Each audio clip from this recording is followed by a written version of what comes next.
Hi, I'm Angela Hagler, and I'm here with Vesta White, and we are going to talk about mama stories. And I'm really excited to interview Vesta and find out a little bit. Well, actually, I already know, but so you all can learn about the origin of her story, why she decided to participate in the mama story. So let's just jump right in. Vesta, how are you doing today? I am doing well, Angela. How are you? Great, I'm well also. It's been a really beautiful day, not too hot. Perfect weather. Yes, I agree. Yesterday was a different story. Definitely. All right, so let's get right to it.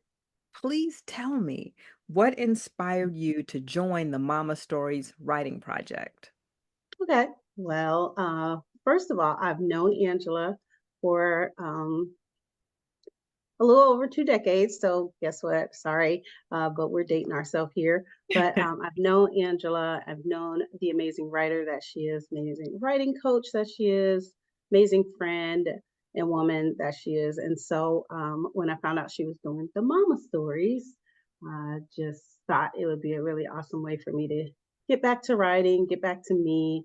In high school, I loved creative writing, and so I thought this was a perfect way to kind of get the wheels turning, get myself back writing, and become an author in what, a year or a little under 6 months or to a year. And I thought that was awesome as well. And that's what sold me on getting my story. And like I said, the weeks that I spent with the ladies that are in this book was awesome. The weeks that Angela just kept giving us writing prompts, giving us coaching, giving us encouragement. I know my story in particular was one where she probably had to pull it out of me. And I had a little bit of imposter syndrome as well, just kind of because I didn't know if my story fit. So, yeah. Right, and that's the perfect segue into sort of telling us a little bit about that. Like, I remember when you telling me about it, but share with everyone else, what was the inspiration behind you coming up with the subject that you came up with for your mama story? So, my mother has been gone for about 16 years, and she passed away at 52. Um, Complications from lupus. She did have congestive heart failure. And I've just been trying to tell our story because our story isn't the, hey, mom was just great, or this mother daughter relationship was just amazing. And, but I wanted to tell it to kind of segue into my own journey with my children, and then to help other mothers and daughters who may be struggling to connect because of just family trauma, drama, dysfunction.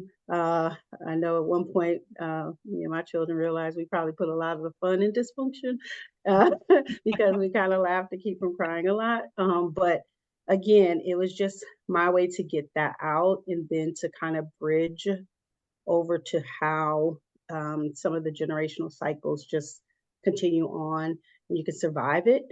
Um, you may not be able to like avoid it, but it is survivable.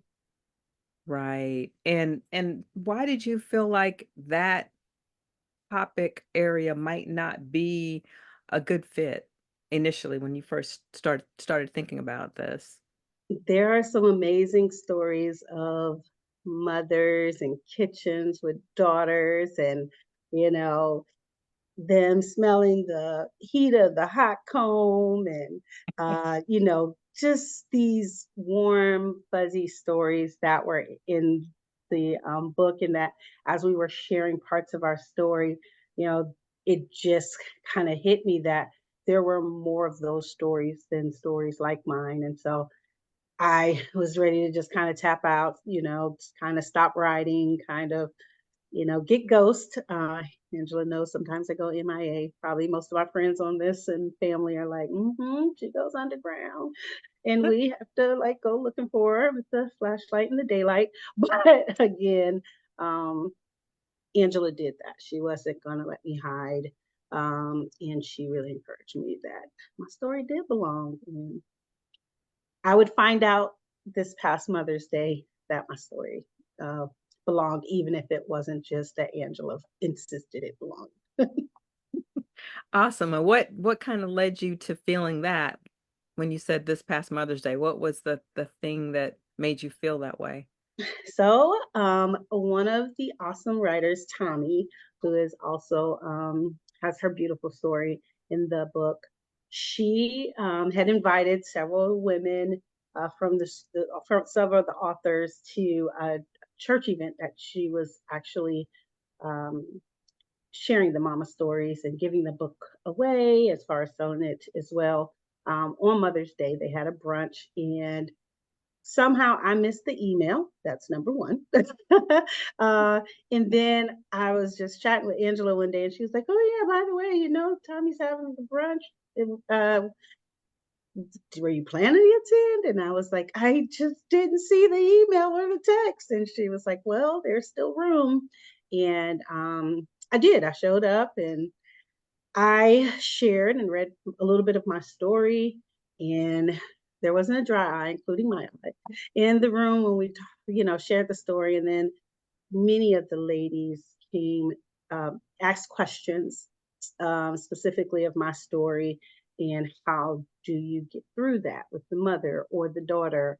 And even afterwards, still conversation came out of that of just those not so perfect mother daughter relationships. Yes, that's the I guess sort of like the key, the ticket, the kernel of truth, because not all relationships are Hallmark story ready. Not everyone is um could be a feature for the Christmas show on the Hallmark Channel. So, and that's part of what makes each story unique. And even I would hazard to say that even those that might have the appearance of a Hallmark story, there's usually in a lot of cases there's a lot going on, you know, if we dig even deeper and go behind the scenes, I mean, there's lots of what did you call it? Generational trauma, going on and all kinds of mother-daughter relationships, daughterhood, motherhood. And that's actually that's one of the things that I wanted us to talk about in the book. And so I'm so glad that you had the courage to write the story that you wrote. Yeah. And can you tell us the title of the story and just a little bit about it? And we might go ahead and, well, anyway, let's just let you do that. Like tell us. So the title was also a point of contention for a second. so the title is Payback's a Bee, and you can include the rest. I don't want to get Angela put in Facebook jail, but Payback's a Bee, and the story is the story of me finding out that my daughter was going to be third generation teen mom.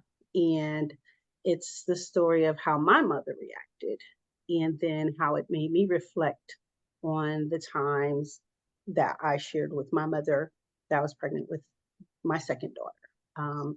So I go into the details of that story and just not to be such a spoiler, but some of the last words that me and my mother would have would be kind of a moment where she shared some things or said some things to me, and we weren't speaking the time that she passed. So I really talk about that, and then I talk about the decision I made to just really try to do better as far as the relationship I would have with my daughter and my grandchild and my grandchildren.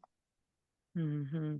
Yeah, it's very poignant, and your voice came through. And I think that was very exciting for me as I was reading your piece because, in the initial stages, because I felt like you had such a fresh, real, raw voice. And I don't even know if I would say raw because that would indicate that it wasn't finished, but it was definitely finished. It was just very fresh. And so that came through. And so I'm just so glad that you did follow through and you had a powerful story. And I'm glad that you had the opportunity to see that for yourself, when we had that Mother's Day event. So it's like, that's awesome. Yeah, because I know I put things to the side and was like, oh my God, that was too much.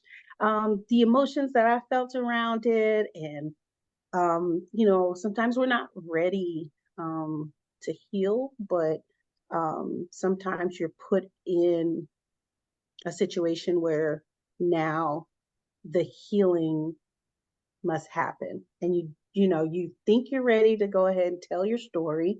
You think you're ready to go ahead and you know be the best version of yourself, right? And I think sometimes you have to take your time, but you'll be presented with opportunities to continuously heal, to continuously grow, and to become the version of yourself that you may not even think you can become. And I think that was um, this was one of those milestones, if I could just call it. It's that deep. It was one of those milestones for me as far as me beginning to tell my story, to beginning to talk about teen parenting, being a teen parent, beginning to just expose myself and say, this is my journey. And I'm not going to be ashamed of it. And I'm not no longer going to run from it. I'm going to share it in a very public way. And anybody that reads it is probably like, oh my God, come on, Vesta, really? You had two children by the time you were 16. You were emancipated adult at 16. Like, you graduated high school on time with two children. And, you know, unless were there in Newport, Rhode Island. Shout out to all my Rogers High School folks. Unless you were there, I don't look like what I've been. Yeah, amazing. I'll never forget when I first met you. Just how together you were. And so and you know, I've watched you just become this phenomenal human being just over the course of the 2 decades that we've known each other. And so, it's so awesome to sort of see it culminating in a way in this story that you wrote. And I can't wait to see what's going to happen after this and as you continue to do all the things that you've been doing. So, Yeah. um this Yeah. might Thank you for saying that. yeah, this might be a good place to stop and pause and let you read. Okay. Your piece. So, All okay. right. So I struggle all the time of deciding where to read from. Um, and it's because sometimes I want to leave like the suspense for people to like buy the book. You're going to, have to hear this and see this. But what I realized after the Mother's Day thing was, you know, the story is what it is. And I think the most important part to me that is not that people buy the book, is that I share the story, is that Mhm, I share, hey, how did this become the title, right? And mhm. so I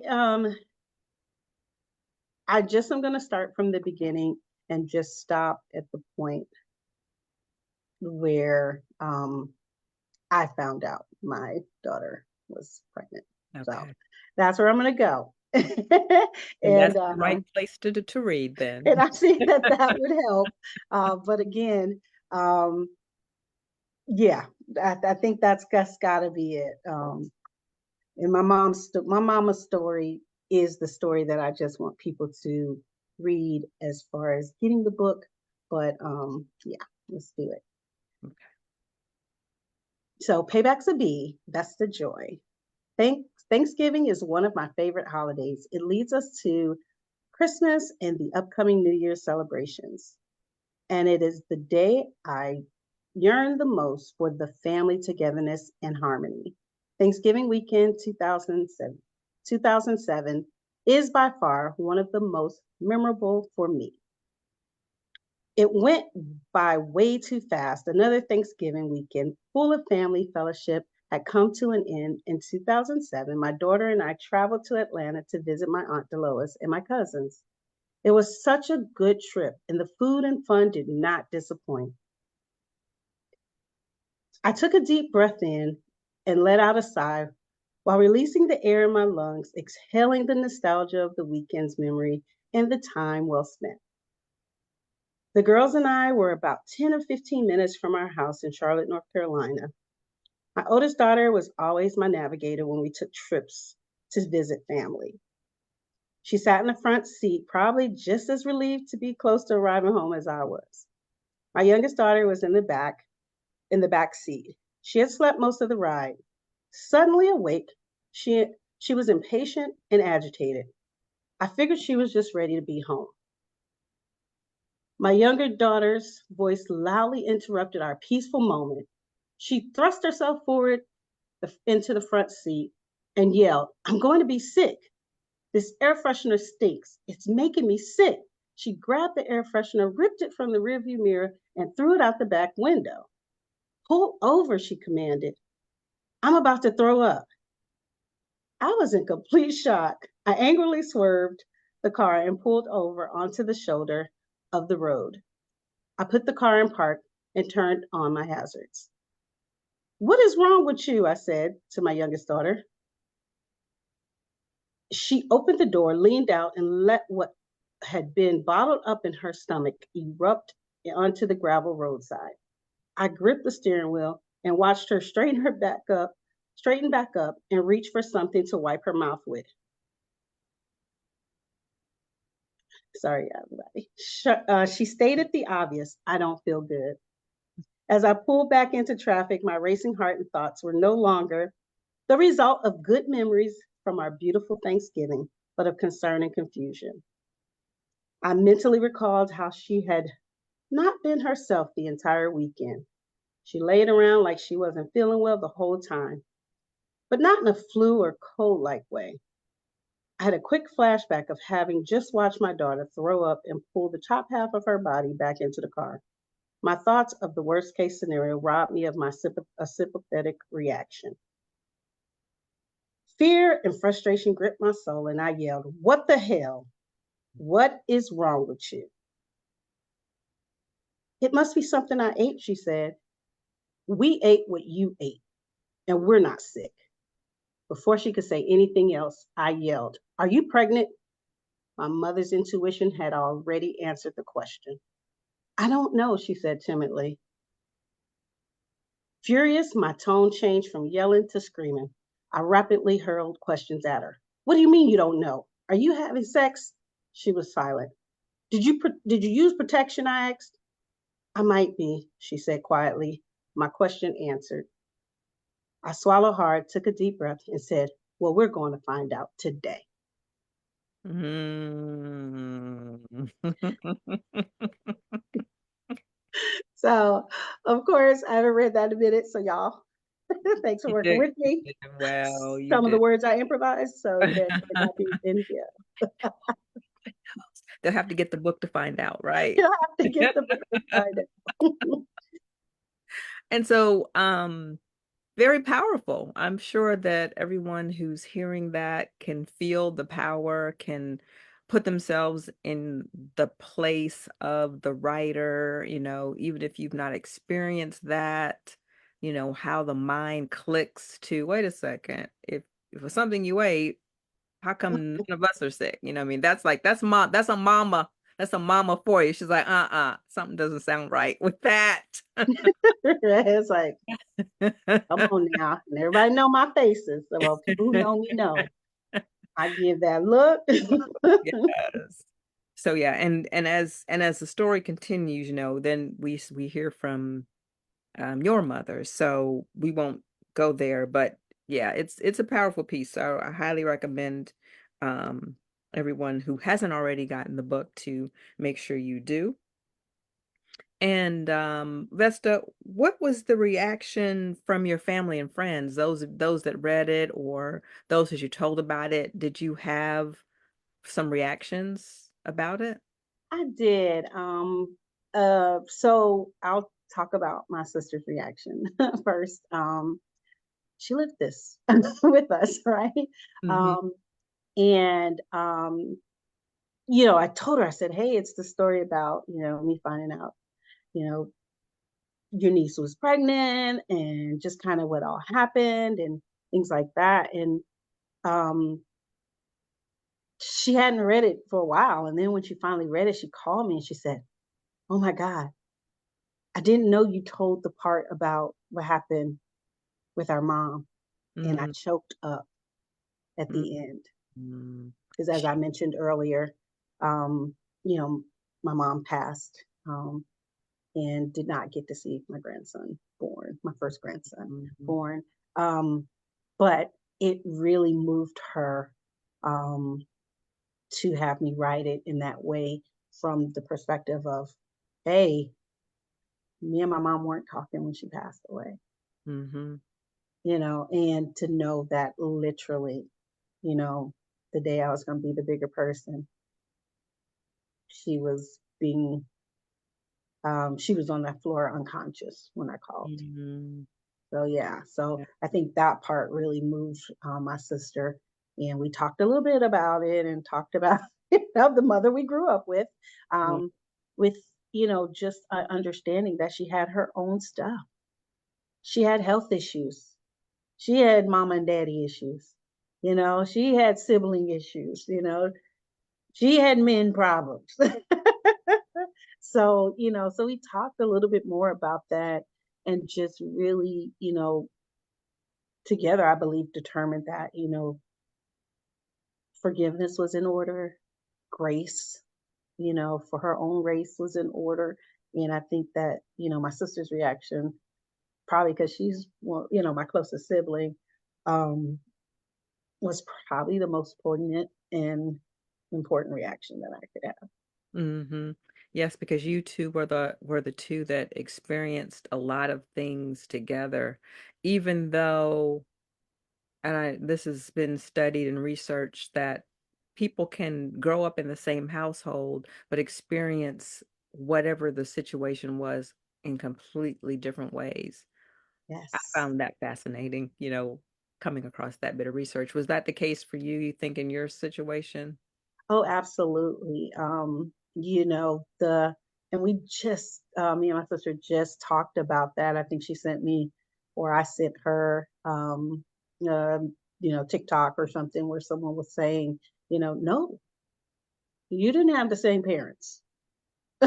You were in the same house, but given your birth order, given whether you have your mama's face, which I do, uh, Mhm. given some of these things, you don't have the same. And she was the baby, so she saw a lot, but she survived a lot too, knowing kind of how to navigate that situation. And so we do have two different experiences and memories of our mother. Mm. But we both allow for each other to say, she may have been different with you, but it doesn't change who we should be for one another. That's beautiful.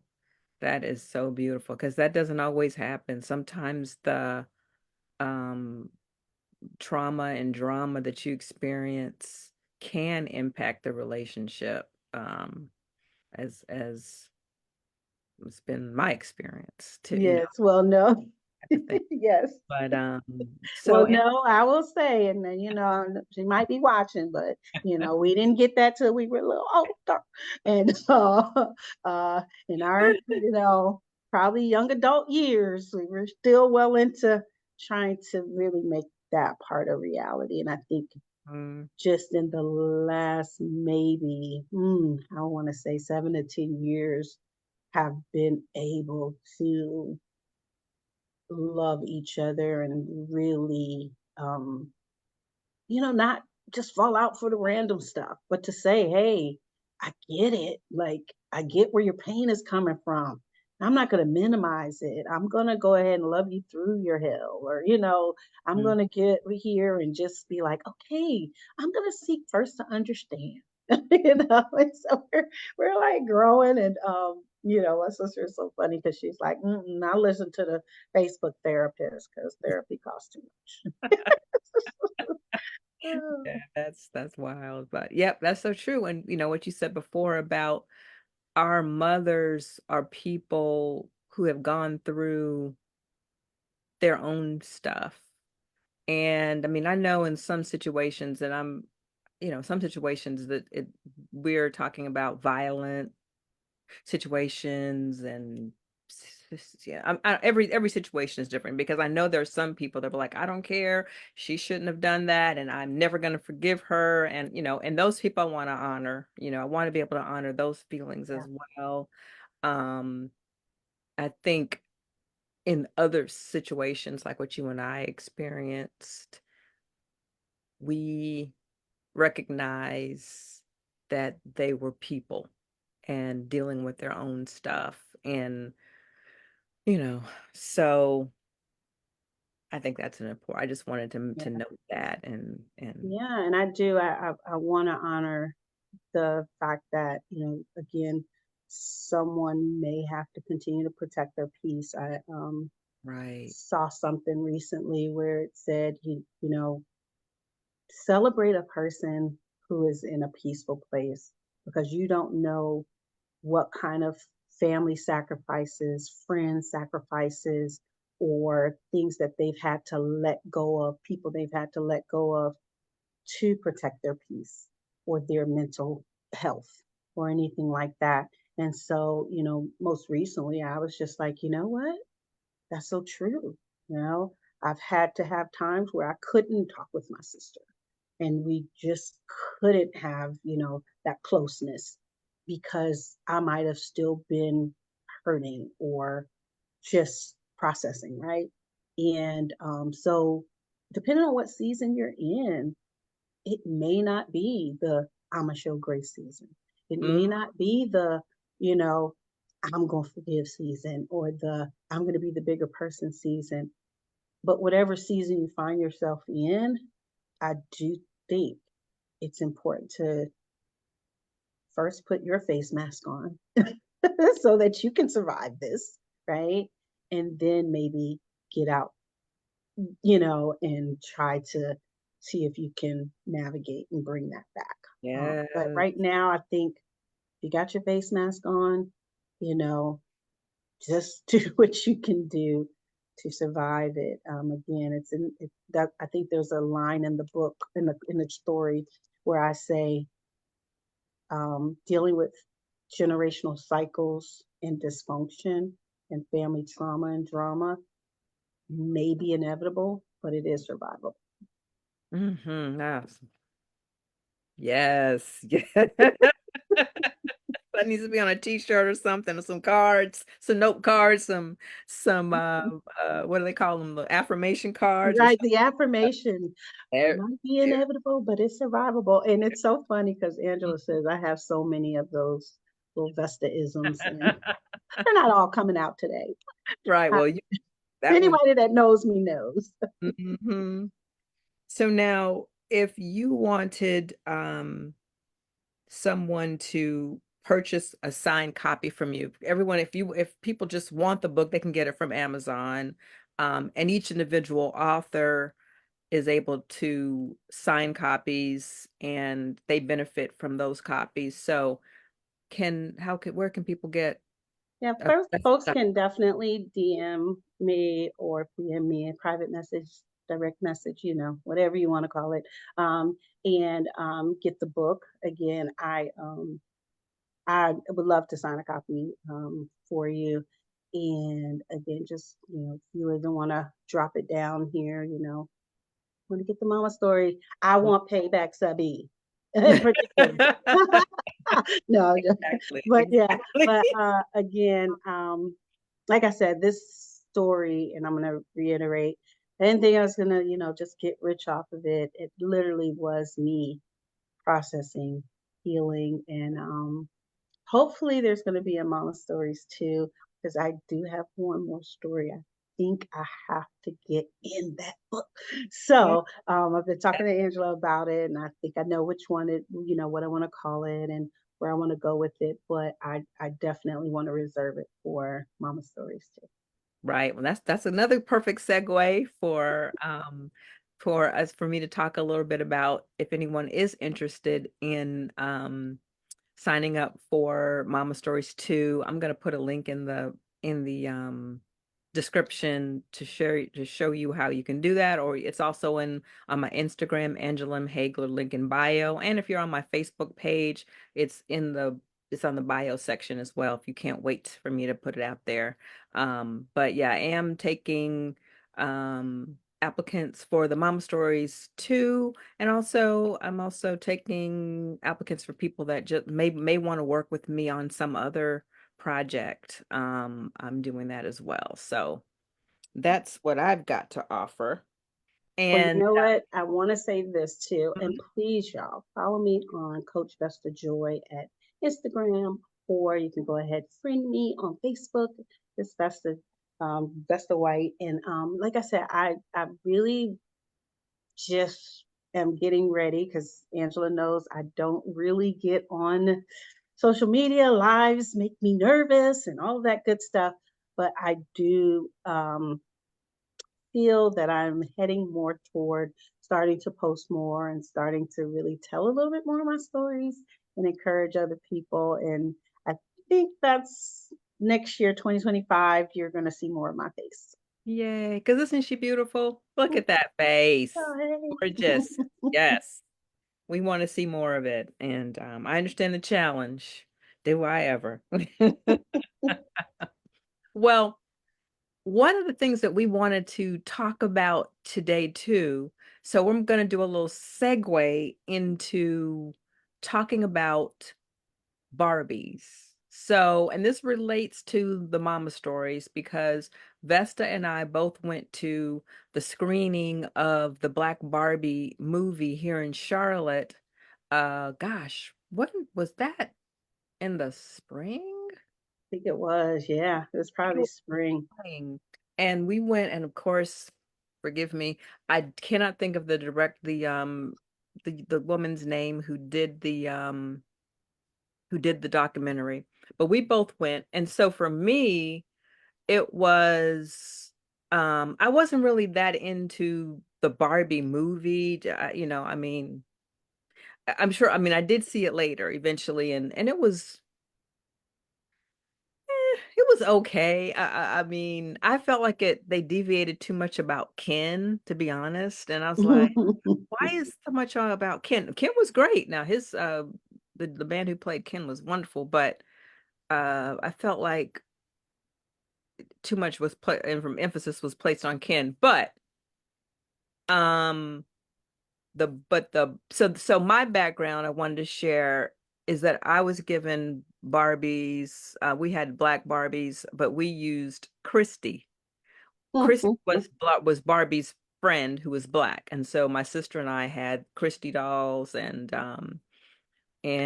we had I was talking to my sister about this not too long ago, but Barbie had the townhouse, and my mom was the type of person that why should I get you a townhouse? She had somebody who worked at Wilson High School in the shop build us a actual Barbie townhouse that was about, I mean, it was tall. Well, of course, probably it felt taller as a little girl, but it was tall. It was beautiful. It had an elevator. It was sparkly. It had a patio. I mean, I was satisfied.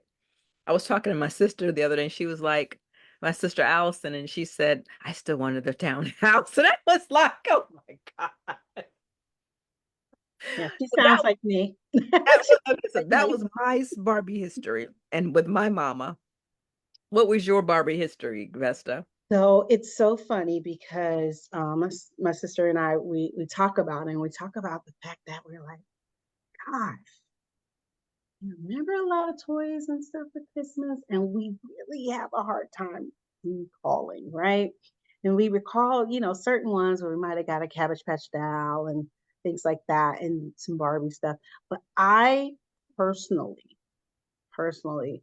always wanted the Barbie Jeep. I Mm. just wanted a Barbie Jeep, the one that you could ride in, right? Oh, So that's okay. what I just felt like I deserved and should have. Playing with Barbies, mm, I was more into baby dolls. That's not a Okay. correlation with the book, y'all. Uh-huh. But I was like, okay, so me having a Cabbage Patch Kid, the Easy Bake Oven, and stuff like that, those are the things that me and my sister were talking about. We remember, even though we might say, there are these, spots where we don't remember Christmas being this big to do. And there could have been times when mom was sick or, some other things. And so I call my vehicle that I have now, my indulgent vehicle, my Barbie Jeep. So, because I'm like, listen, I never got the Barbie Jeep, so I'm going to get me a fun car. Okay. And Okay. so I roll in that, and I literally am one of the people who sit outside of the house and sit in my car for hours and forget it's on because it's that quiet. But yeah, so it's so funny though. But I do remember feeling like I missed out when Mm, we watched the documentary. Like, oh my God, this is a whole thing. And how did we, miss this? Right. But we do have an age difference. So that could be part of it. mhm. But I'm also just like, I just, it was definitely knowledge for me. But like I said, I had put it on this Barbie Jeep versus the actual Barbie. And so a lot of that came flooding back because I was like, well, I still have a Barbie story. It's just about the Jeep. Yeah, that's a good story. Yeah, and I think for me, I think okay, so growing up in the 70s, that's when I had my your younger young person era, right? When you're playing with Right. dolls and stuff. And my parents were very adamant about us having black dolls. And Mm. um and so, but one thing that I can say, I guess in like 1980 is when and I do have it right here, but oh, wait a minute, or is it over here? Yeah, 1980 Okay. is when is when the actual black Barbie came out. Now, again, we had always had Christy, and I also had the original Julia doll because there's an outfit that the Julia doll had on. For those that might not know, Julia was a character portrayed by Diane Carroll in the, I guess, six 70s, Probably seven. and she was a nurse. And so Barbie Mattel company made a Julia doll. Well, of course, kids, that doll probably looked like what did it say, who did and what happened, What is whatever, it? Who done it? Please don't do it again. done it and what happened, whatever. But I do remember that little dress because the outfit, because it was like a silver and gold jumpsuit, and it had a Mm. little buckle in the back. So when that came through on the documentary, I was like, and you don't even know what you had because it was just a doll and you played with it.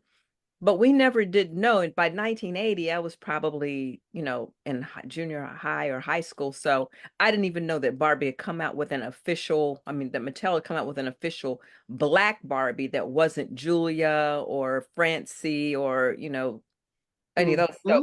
So, Mm. okay, so the story is Vesta and I went to this documentary together. We were just so excited about it. And I know I was tearing up, and then, of course, it was probably not even a week later when we learned that, or maybe it was 2 weeks later, So I want to say it was at least a month a later month that, later. yeah, I want to say it was at least a month later that we learned that, and it's LaGuardia Davis was the Okay. was the individual who uh, produced the documentary Mm, in LaGuardia, which is very funny because we gotta plug her for right. being like manifesting just amazingness that became out of this. But she the documentary is about her aunt. And LaGuardia, in her own words, said she was not a Barbie a doll girl anyway. She said she didn't like dolls, she didn't play with them. And she said that when she was in her aunt's house and saw the number of Barbie dolls that she had, she thought it was just out of control. So she asked about it, and her aunt actually worked at Mattel and was one of the first Black employees to even be part of their leadership team, support personnel.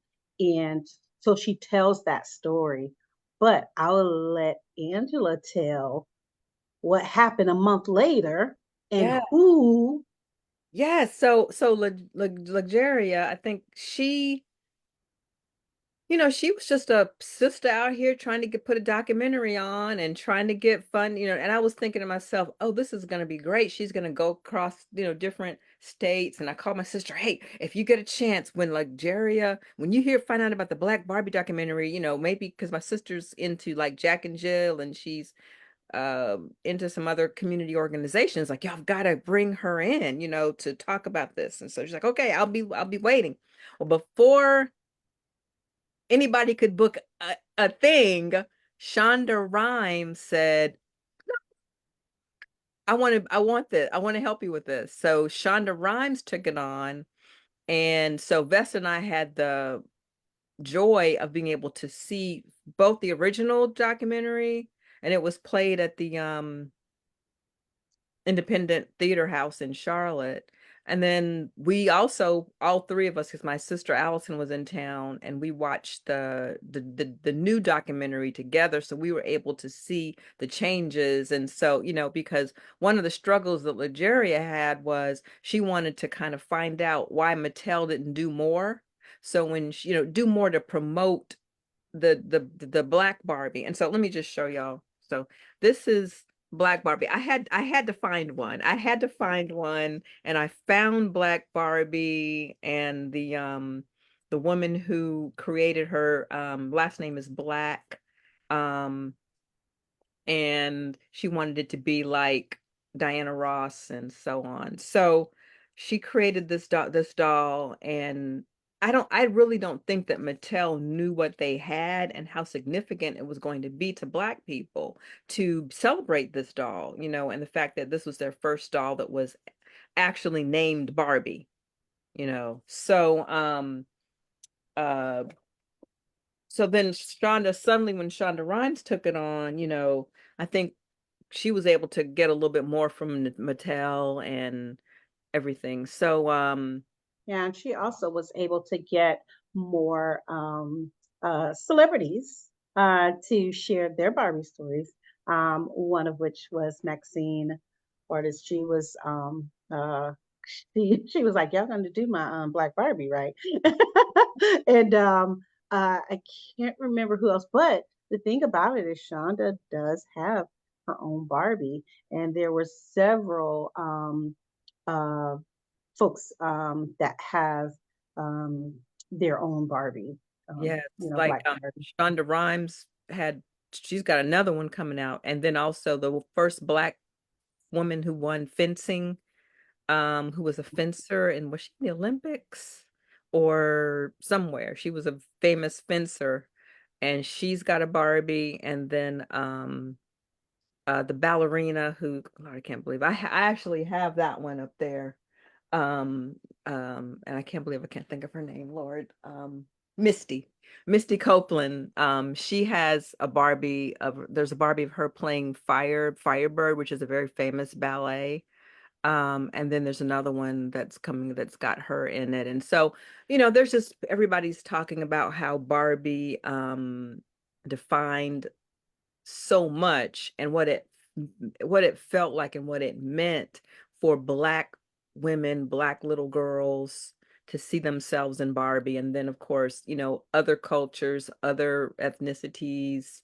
We've got, you know, Barbie in a wheelchair, blind Barbie. We have Barbie, Barbie could pretty much do anything and be anything, as we know, because that's what the that's what the Barbie movie attempted to show. So yeah, so we were able to take the Barbie documentary and that experience and the ability to have seen both of them and to also attribute it to our own personal mama stories and how doll playing, impacted us as children. And I don't know if I knew about the Jeep story. So I'm glad I got to find that out, that you've got your Barbie Jeep.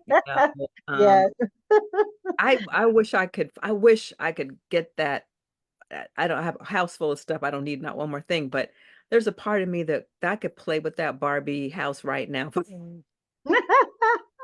Well, and the fun part, like I said, is when you think about um, playing with dolls and things like that, and just those little things. Like I said, may have you know been just one part of your life, but to be a collector says a lot too, right? Of just being able to connect with that inner child and things Mm, like that to be able to allow for play. And a lot of therapists and folks speak about the inner child experience and doing that work and allowing every now and then when you're having that tantrum, it's probably because that inner child just wants to do something fun and stop yeah, adulting, and you should honor that, right? And right. I loved binge watching Unprisoned with Kerry Washington.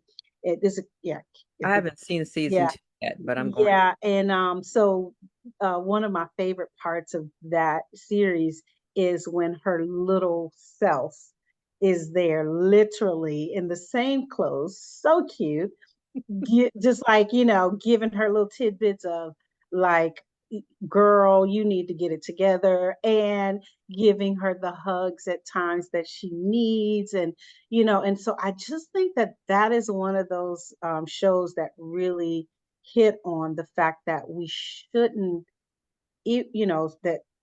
And I know some folks childhood wasn't amazing, but that there is an inner child in you that is often the one really making the most noise. Yeah, yeah. And so, well, I think that's a good way to think about coming to a close, because how we were mothered, our perception of how that experience impacted us, all sort of leads into how we played, what gifts we might have been given as children, gifts we wanted, didn't get, oh, because you mentioned, okay, I got to tell the story. You mentioned you got a easy bake oven. Well, my mom would not allow us to get things like easy bake ovens or the little Susie homemaker vacuum cleaners and things like that, because her I had philosophy a vacuum. was, yeah, right. Her boss, you got a vacuum cleaner, you got an oven. And so, but she did allow us to get the little tiny boxes of cake, the cake mixes, and we had like a little tiny pans. So we could make the mini cakes, but we had to put those things in the oven, the regular oven. So it's just funny, and then I learned later that the Easy Bake Oven was just a very powerful light bulb. It's like, Yeah, oh my God. we learned that early on when it wouldn't cook through.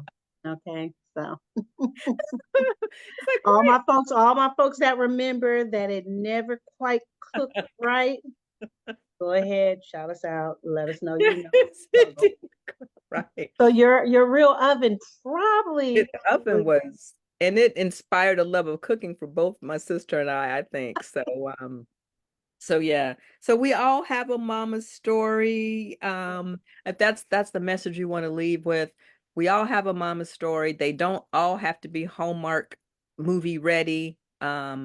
But they all deserve to be told. And when you do tell and share that story, you just never know who that story may resonate with, like Vesta found out when we shared those stories at that Mother's Day event. So thanks to everybody who tuned in and for those that will see the replay. Yeah. And again, we'll have links to for people to get the autograph books, and also for those who are interested in signing up for Mama Stories 2 or other work with me. So thank you all again and have a great evening. Right. Have a good night, Angela. Have a good night, everybody. Bye.